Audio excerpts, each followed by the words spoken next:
I'm Ariana Grande. Hi, I'm Cynthia Erivo. And you're listening to the Broadway Podcast Network. Visit bpn.fm to discover more.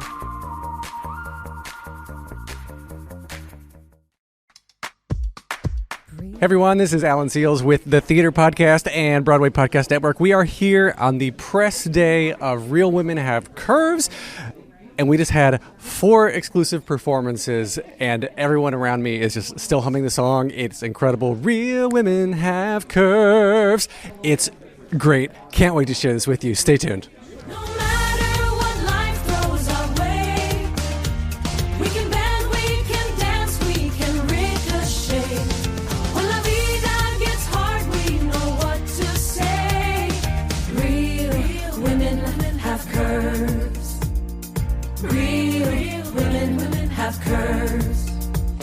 I'm Barry Weissler, the co-producer. I'm Jack Noseworthy, the co-producer. And both of you have long careers producing some very popular things in the past. What makes you want to attach yourself to something like this now? Well, listen, we could have never imagined how important and how timely the story is that we're telling. And really just, I think, telling great stories and entertaining folks. I think most importantly, you want to do something that is commercially viable and socially relevant. Yes. And Barry does that incredibly well. So we're thrilled. The show is so universal. It's about mothers and daughters. It's about trying to achieve the dreams of your life, in difficult circumstances. Mm-hmm. And our people come through. Starting in 2019, 2020, we were talking about, and of course, the workshops and readings and things evolve and whatnot. And then now, 2024 into 25, this is a very weird, I'll use weird very lightly, political climate we are in. Has the show evolved based on what's going on outside of New York and the theater? It'll be interesting to find out. The creation of the show, what we've done is we're making the best show we can. There's source material, we've adapted the play, we've adapted the movie, and we're creating the best show that we could create, that we know how to create. But the outside hasn't influenced our creation, but the outside will influence how people view it, which I think is actually really exciting and would be like that on any show. Yeah. It's about respect for the human condition, about people trying to achieve something, trying to make something of their lives. Mm-hmm. Let's hope it has resonance all over the United States. Right. So I sew, make it work, with your lace to cramp, make it work, make it work. My name is Benjamin Velez. I am the co-composer, lyricist of Real Women Have Curves. Co-composer, lyricist, and we just heard 4 amazing songs. Thank you. I still got Real Women Have Curves stuck in my head. And so where are you drawing your inspiration for something that it's been a book, it's been a movie, and now it's become a musical? And how much are you leaving out? How much are you putting in? Like, where do you even start with this? Yeah, it's tricky because you want to do something fresh. Right. You want to bring something new to it since it's the 3rd iteration of this story. I think what was really fun is that Joy and I, Joy's my collaborator, we each have lots of our own different musical references. So when we came together to kind of find the sound of this world, we were all pulling from all sorts of places. Like, it's set in the 80s, so we wanted to bring a little bit of that. What would have been playing on the radio at the time. These women are working in a factory all day with music playing. So it's like you want to try to capture... Music is just part of that world. The sound of the percussiveness of the sewing machines and all kinds of ways that we wanted to build, to make it feel organic, but also it's a musical, so it can't all just be music diegetic things, but Joy has her own style in her pop music, so we pulled from that. We really tried to dig into, what does each character's sound feel like? The fire that makes us survive.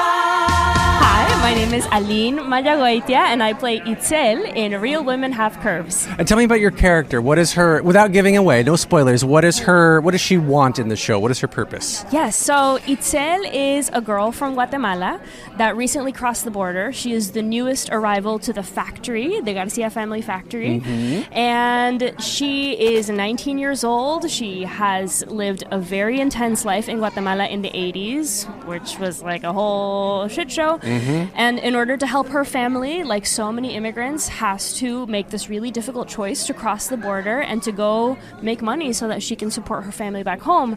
And I think there's a really nice kind of parallelism between Itzel being the daughter of her family, Ana being the daughter of her family, Estela being the daughter. It's all about these women that kind of have to take up the mantle to support their families because there are no other options. So I was born in Mexico City, child of two actors and theater makers, so bit the bug in utero, really. No choice in that matter. And basically, we moved to the U.S. when I was 10 years old, so I've been here most of my life, but I have the great privilege of being able to travel back home, so my whole family's still there. I'm really lucky that I have a very strong connection, and honestly my immigration story is a little unusual, which is a whole other long story, but no, I have always felt like every immigrant has this what if of what if I had grown up in my home country, what if we had stayed there, what if I had been born here and only known this, and I think every character in this show represents a different story, and we get into it, and I'm very honored to represent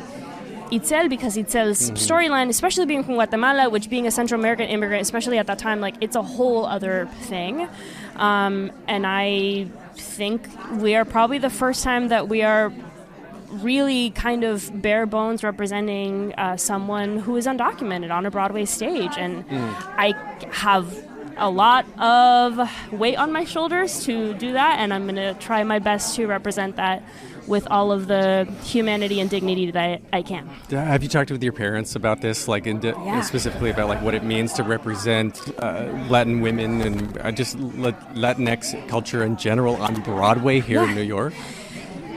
Yeah, I mean, we talk about it a lot, and I think as the months have gone on since I found out I had this job, and the situation in our country has sadly gotten a lot more cruel and unjust, it has only gotten weightier, and I think by the time we open in April, it's going to hit even more differently. So all I can do is just trust the writing. I mean, this amazing team has written a beautiful character that I think makes a really big impact, and I'm just gonna do my best and just be ready to see how the audience receives it, because that's out of my control, but I hope that we can bring some compassion out of people. Working hard for the pay. My name is Nell Benjamin, and I'm one of the writers on Real Women Have Curves. This started in multiple different forms, right? It was a book, and it was a movie. It was a play, it was a movie, yes. Right, so then bringing this into current times, because it's been 15-something years, I think, since the movie even came out, right? Yeah. And so how did you start with adapting it for modern day, modern culture, or did you even start with that, or did you completely start fresh with just the storyline? Well, it's set in 1987, but the storyline still resonates in a lot of ways to today, particularly to today. Yep. I sort of came late to the project. I'm working with Lisa Loomer, who is an extraordinary playwright, and really, she lived in L.A., she knows these characters, and the original playwright, Josefina Lopez, this is her story. She lived it. She was the lead. And she worked in her family's dress factory and wanted to write and then wrote. So this is based on a true story. It is, yeah. I did not know that. And so it's kind of, as it goes through its permutations, there is a certain amount of updating, but it's so universal, we don't necessarily need to do a lot of updating, so it's not like figuring out what's the part social media plays in this. It's more what's universal about it for all audiences. There's no social media in the 80s. There's no social media. Well, when did Facebook, what was it, Friendster? Before, anyway. Oh my Top 5, top 10. I'm going to pretend I have no idea what you're talking about. Friendster is top 8, right? You'd be in my top 8. Yeah. Oh, thank you. Yeah. So then bringing this today, like what we saw today is just obviously a snippet of the larger story. And like overall, from beginning to end, what do you hope people are going to walk away? Like people of all cultures, all races, all genders, what do you want people to walk away from after seeing this show on Broadway? We have so much pride and joy in this room every day. We literally have joy. We have Joy Huerta. She's our composer. But no, to be quite serious, it is a joyous show. It is about struggle. It is about the, excuse the pitch, curves that life throws you. But the way the women in this community handle it, of all ages, I think just speaks to everyone. Carmen, who is the mom in this piece, she and I have very different life experiences, but we're both moms. Like, I see in her the fear for your daughter's safety, the desire for her to do better. And I think there's nobody in the audience who isn't going to see a little bit of themselves in these amazing characters, especially as enacted by the cast you just saw. Right. Well, it doesn't matter what language you speak. It doesn't matter where you're from. Like, everyone has shared themes. It crosses borders. That's, in fact, I can't think of anything more important to say right now than that we're all human and we have to be a community together. The fire that makes us survive. I am Sergio Trujillo, and I am the director-choreographer. And this show, we just saw 4 numbers that has some direction, some choreography, and some singing. And I'm still singing the songs. They were incredible. For you, who you've had such a great career thus far, and you've won all these amazing awards, what is important to you about how you pick your projects, your next projects, and then what is it about this specifically that you're like, I'm putting it all aside and this is what I'm doing right now? Well, actually, I can answer that question like at the same time, because this particular show is the most personal show that I've done thus far, for many reasons. One of them being an immigrant. My mother, who was also an immigrant, was a seamstress, and I wanted to find ways in which I could celebrate her, I could honor her, and I could also honor the women in my family, in my life, who've made so many sacrifices so that I could have this moment. Yeah. And that is more meaningful than anything else. And so when you're approaching choreography versus direction, is it 2 separate buckets in your head when you're doing a project where you are both? I think ultimately, because this is an original musical, it was very important for me to keep I kept my director's hat on for a long time before I actually got sort of wrapped up with choreography, because it was very, I think one of the misunderstandings or the lack of knowing is that when you're directing an original musical, it's not just putting the show up. It takes a lot of guiding the teams, the writers, the composers, the lyricists, to be able to, and you continue to work on the script, you continue to work on the music, you continue to work on the lyrics, and to this day we're still working on it. And that is something that, as a director of a musical, is not just simply about designing it or directing the scenes. It's really the work. All of the other work has to come before you even step into the room, and then. Then I had to put on my choreographer's hat, which, up until the ART, at the ART I really just I kept my director's hat on, and now, I'm full on with choreography, and now it's like, how do, and also like figuring out like how do I find movement that is specific to the characters and not just, because they're not dancers. Yeah. No one in the cast is a dancer. So I had to find ways to be able to take the best of them and be able, first of all, to give them confidence, because as actors, some of them, are afraid to dance. But so it takes yeah. Okay. Well, so are you diving into the individual characters' backstories of like what countries they're from or whatnot to like incorporate that into just their overall blocking, or is it you're only layering that into the choreography and the dance side? No. The work. I think that there is. I think the thing that makes this show special is that every single actor in our show is authentically connected to the culture. In general, right? Because you can't deny that truth. You can't. No actor. I don't care where they're from, can bring that level of truth to material. And so the actors that are in the show are bringing all of that. And then, some of them are from El Salvador, from Costa Rica, from Mexico, from Puerto Rico, from Colombia. And then, it requires of, like figuring out. It's like a tailor. You sort of have to like configure it all to the measurements, and then you gotta. That's right. Yeah. Then you gotta tweak it. Yeah, for sure. We could have never predicted that our show would be produced at the time when our country and our world is going through what it's going through right Yeah. now. And I'm specifically talking about immigration, and I'm specifically talking about how it affects the Latin culture, or the Latin community. I think that it's important to address it, but our show's it's about more than that. And our show is about finding ways in which our story can inspire, can ignite conversation, that can inspire and ignite change, but also celebrate aspects of our culture that are transcendent to and that are universal. Yeah. That no matter what happens, regardless of the adversity that we're going through, somehow we manage to uplift ourselves. And that is inspiring. I know the factory is a mess. Make it work. But in 1 year. I'm Carla Jimenez, and I play Pancha in the show.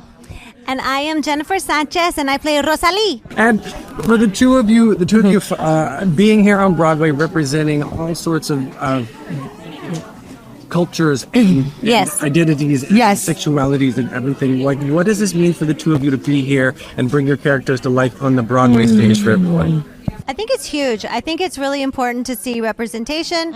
I think it's really important that an all-Latino show is happening right now, and I think that it's moving the needle. Yeah. And it's really special and rare to be able to do this. It's just been a really amazing, special thing coming from L.A. and getting to see a show that is set in Boyle Heights, and you've never seen that before. She only does shows where she's from. Yes. Just kidding. Exactly. I've been doing this for about 4 years. I've been with this project, and I would always be doing my makeup and rehearsals, and then it actually made it into the script. So so when she says, you need lipstick to iron, and I say I need lipstick to live, it's because Jennifer needed lipstick and eyebrows. Yes. I think my eyebrows are really neglected in the storytelling of this show, but that is actually the sequel. That's it. Oh, you're Real right. women have eyebrows. I was going to say. Yes, because eyebrows and rain, they don't go together. No, that's a hardship. no. That could be a whole play. I play Pancha, and she works in the sewing factory alongside La reina de la Rosalie. plancha. And I'm the reina de la plancha, ironing queen.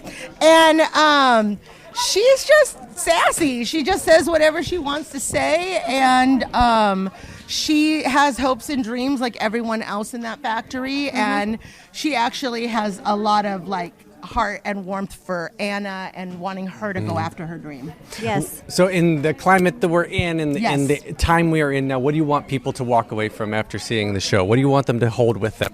Hope. That's always the first thing that pops in my head, because I feel like we need that right now. I feel like the call to inspire, to move, and to hope and dream is so important. I think I want people to walk away with knowing that, there's the shared humanity, whether you are whatever culture you come from, whatever language you speak, there's a shared humanity that we all have, that we could all see in one another, and that it's up to us and our communities to hold each other up and to help each other when shit hits the fan, we have to be there for her. Yeah. And each other. And each other. I dress to impress, nobody finer. Yeah, I'm an outlaw like Pancho Villa. If you mess with me, I'll eat you like a chicken quesadilla. I am Florencia Cuenca, and I am playing the role of Estela. So tell us about Estela. What is her arc? What does she want? Without giving spoilers away. Estela is the older sister, Anna's sister, and she's the mera, we say in Spanish, like la jefa, the boss at the Garcia Is that a factory. typical older sister thing? Yes, Okay, exactly. And she has dreams. She has so many aspirations, but because of her legal status, she cannot pursue those. So you're gonna meet her, and you're gonna fall in love with her, but also kind of hate her sometimes because she's kind of mean, kind of rude. Older sister's kind of Older have to be. sister, I'm an older brother. I get it. Oh yeah, I get you it. get me. I get it. Are you an older sister in real life? I'm a real sister. So you can identify. You're just Exactly, the inspiration. Yes. I've been preparing my whole life for this. Well, now that you're opening on Broadway soon, how does that make you feel? You personally, What's going through your mind right now? Oh my still God. leading up to this magnificent It's a night? wild ride. I moved to the States 9 years ago. I came here from Mexico City. And I wanted to be on Broadway, but when I came here, I was like, okay, this is so tough. There's no place for me. I'm a Mexican, curvy immigrant with an accent. Like, there's no way I can do it. But now, look at this. And this is why representation is so important. Mm-hmm. So when you first got the notice for the audition, though, like, were you like, is this real? Or, like, how did you prepare for this in any different way than you would for any normal audition? I remember I saw the audition, and I was like, I'm Estela. Like, I am. You knew right away. I knew from the very first time. And I was like, I am that character. And fun fact, we did the first 29-hour reading, and they asked me to do to be an ensemble member. And I was sure, but I'm Estela. You're like, guys, you need to see it. And thank goodness they switched casting directors. And now they got to see me as Estela, and I was like, I told you from the very beginning. Well, how is the story that you're portraying on here, the arc of the character, the script, and just this beautiful music that we just saw, how has it changed you so far personally, like outside of rehearsal room and outside of the show itself? Well, first of all, it's so healing as a Mexican immigrant to get to perform in Spanish too, to sing my rhythms, my musical genres, to just be myself. I can be myself fully in this musical, and I think that's so freaking amazing. Yeah. I hear that. I think because this show is about dreams and following your dreams, I hope they get that in order to follow your dreams, you need your community too. And the community is the one who makes you fight even harder, and they will always be there for you, cheering for you. This is what is happening to me, right? Like, the people in Mexico, mi familia, all my friends from Mexico, it's like, I cannot believe that this is happening to you. And I hope the audience, no matter who they are, they can relate to what it is to follow a dream. Have real